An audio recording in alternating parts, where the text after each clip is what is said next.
Halo, selamat bergabung di Mega Series YT. Kita akan bahas lagi Magic 5 episode hari ini. Oma dan Katie pun belanja di pasar. Oma pun minta Katie untuk membuatkan sup daging buat Adara agar Adara cepat sembuh. Naura dan Rasya pun juga berada di pasar dan ingin memasak sesuatu buat Oma dan Opa. Naura akan masak sup jagung buat Oma dan Opa. Rasya pun minta diajarin oleh Adara untuk memasak sup itu. Tiba-tiba Rasya dan Naura pun merasa kasihan kepada ibu-ibu. Tak sengaja menghancurkan barang yang tengah dibawanya. Pemilik barang itu pun lantas marah kepada ibu itu dan meminta ganti rugi. Rasya pun meminta pemilik barang itu untuk tidak marah lagi. Rasya pun akan mengganti barang-barang yang rusak. Naura pun bahkan menolong ibu itu dan membelikan makanan untuk ibu itu. Bahkan Rasya pun membantu ibu itu untuk mengangkut barang itu. Oma dan Katie pun tak sengaja melihat Rasya. Oma pun lantas memuji Rasya dan bersyukur jika Rasya dan Naura tinggal di rumah Oma. Sementara itu, Mita dan papanya Jasmine berduaan di sebuah mall. Di mall itu juga ada Jasmine bersama dengan kakaknya Toby. Tak sengaja Jasmine pun melihat papanya bersama seorang perempuan di mall itu.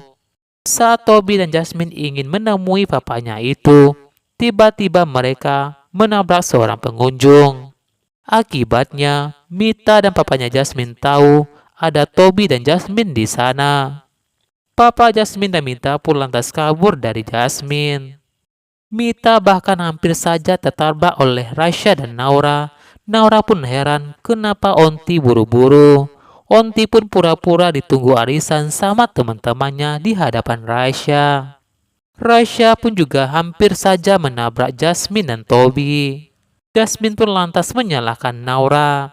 Toby pun merasa ada koneksi dengan Naura, selalu ketemu dengan Naura. Toby ingin tanyakan pada Naura apakah melihat perempuan dengan pakaian putih abu-abu. Naura pun katakan kepada mereka jika itu Tante Mita, ciri-cirinya sama dengan Tante Mita. Toby pun lantas berterima kasih pada Naura. Rasya dan Naura pun merasa aneh apa yang terjadi dengan Tante Mita. Sementara itu, tiba-tiba motor Dika pun mogok di jalanan. Dika pun terpaksa mencari bengkel terdekat. Dika pun tak sengaja bertemu dengan Aini. Dika pun kaget jika Aini bekerja di bengkel itu. Dika pun memuji Aini serba bisa. Aini pun lantas periksa motor Dika.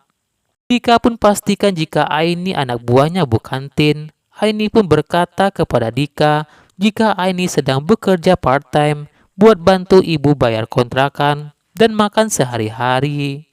Dika pun lantas kaget dan kagum saja melihat Aini bisa seperti itu. Sementara itu, Naura pun memuji masakan Oma. Naura pun katakan tak jadi buat masakan buat Oma dan Opa karena uangnya terpakai untuk membantu ibu-ibu di pasar itu. Oma sudah tahu jika Naura dan Rasya telah membantu ibu itu dan Oma melihatnya. Oma pun lantas memuji kebaikan Rasya dan Naura. Oma pun masak bareng bersama Rasya dan Naura. Sementara itu, Dika pun membantu Aini. Melihat Aini banyak sekali motor yang akan diperbaikinya, Dika pun lantas turun tangan untuk membantu Aini. Aini dan Dika pun terlihat kompak untuk memperbaiki motor-motor itu. Pekerjaan Dika dan Aini pun selesai. Aini pun lantas berterima kasih kepada Dika. Tiba-tiba Aini pun dipanggil oleh bosnya.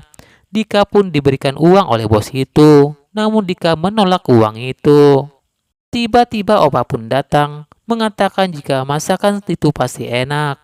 Oma pun berkata kepada Opa jika Oma telah memasak bersama Naura. Gibran, Irsyad dan Dika pun datang dan ingin ganti baju dulu sebelum makan. Naura berharap jika Adara bisa cepat sembuh sehingga bisa berkumpul dengan mereka. Opa pun minta Gibran besok sore magang di kantornya Om Remon. Tiba-tiba Opa pun berpikir akan mengajak Gibran ke kantor hari ini agar Gibran berkenalan dengan semua pekerja kantor itu. Tiba-tiba Naura pun berpikir untuk mencari kerja tambahan seperti Gibran. Rasya pun berpikir jika Gibran makin berkembang, Rasya pun ingin mencari pengalaman dan ingin cari pekerjaan. Begitu juga dengan Isya dan Dika. Dika pun berpikir ingin menjadi montir seperti Aini. Irsyad pun juga berpikir untuk mencari tambahan dan mencari pengalaman.